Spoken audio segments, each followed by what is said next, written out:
सुख और दुख की परिभाषा अपनी अपनी प्रवृत्ति और रुचि के अनुसार हर प्राणी के लिए अलग अलग है। मैंने तुम्हें पहले ही बताया था कि हमारे शरीर की अवस्थाएं भी स्थायी नहीं हैं। फिर सुख और दुख कैसे स्थायी हो सकता है? इसका अर्थ है कि सुख के साथ साथ मनुष्य को दुख भी भोगना पड़ता है। हाँ पार्थ, सुख और दुख एक ही चक्र के दो अर्ध भागों की भांति है। यह चक्र चलता रहता है। हे पार्थ, अनासक्ति योग के द्वारा कामनाओं पर विजय पाना अति आवश्यक है, क्योंकि कामनाओं की पूर्ति होकर भी कभी नहीं होती। मनुष्य बूढ़ा हो जाता है, परंतु आसक्ति जनित कामनाएं कभी बूढ़ी नहीं होती। पार्थ, एक कामना अनेक कामनाओं को जन्म देती है। हर कामना के साथ मनुष्य की तृष्णा भी बढ़ जाती है और तृष्णा के साथ असंतोष भी बढ़ता जाता है। दूसरा सुखी हो तो उसे दुख होता है।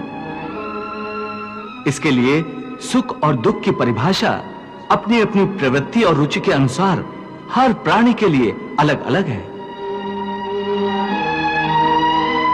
वैसे भी क्या किसी को स्थायी सुख प्राप्त होता है? नहीं होता। ना सुख स्थायी है, ना दुख स्थायी है। परंतु हे केशव, क्या सुख स्थायी नहीं हो सकता? सुख स्थायी कैसे हो सकता है पार्थ? ये संसार तो परिवर्तनशील है। यहां हर क्षण परिवर्तन होता रहता है पार्थ। परिवर्तन तो प्रकृति का नियम है। यहां कोई भी वस्तु स्थायी नहीं होती। तुम्हें याद होगा, मैंने तुम्हें पहले ही बताया था कि हमारे शरीर की अवस्थाएं भी स्थायी नहीं हैं। फिर सुख और दुख कैसे स्थायी हो सकता है? इसका अर्थ है कि सुख के साथ साथ मनुष्य को दुख भी भोगना पड़ता है। हाँ पार्थ, सुख और दुख एक ही चक्र के दो अर्ध भागों की भांति है। यह चक्र चलता रहता है, चलता रहता है। कभी प्राणी सुख में हंसता है,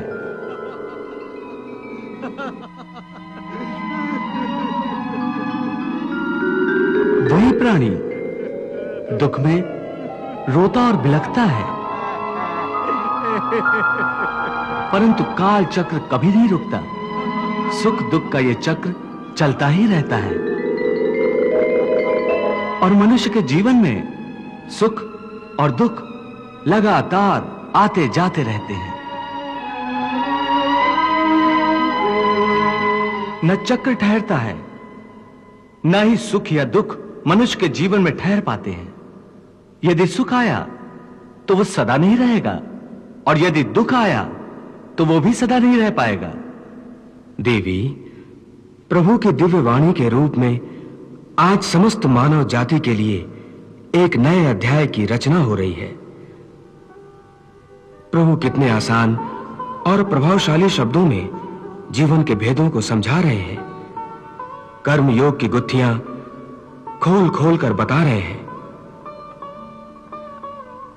प्रभु के गुरु उपदेश को यदि मनुष्य भक्ति भाव से ग्रहण करके उसे अपना आचरण बना ले तो उसे कोई भी धर्म के रास्ते से हटा नहीं सकेगा।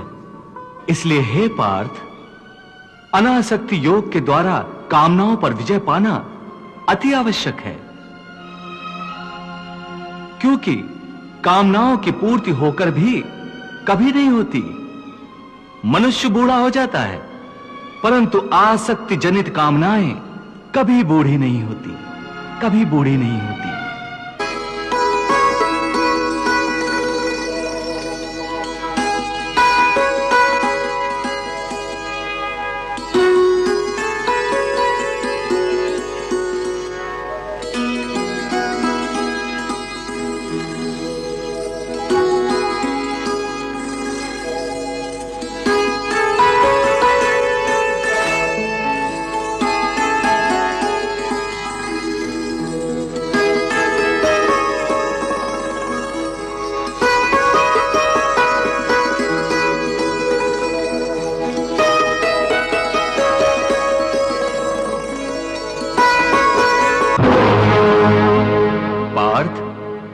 एक कामना अनेक कामनाओं को जन्म देती है।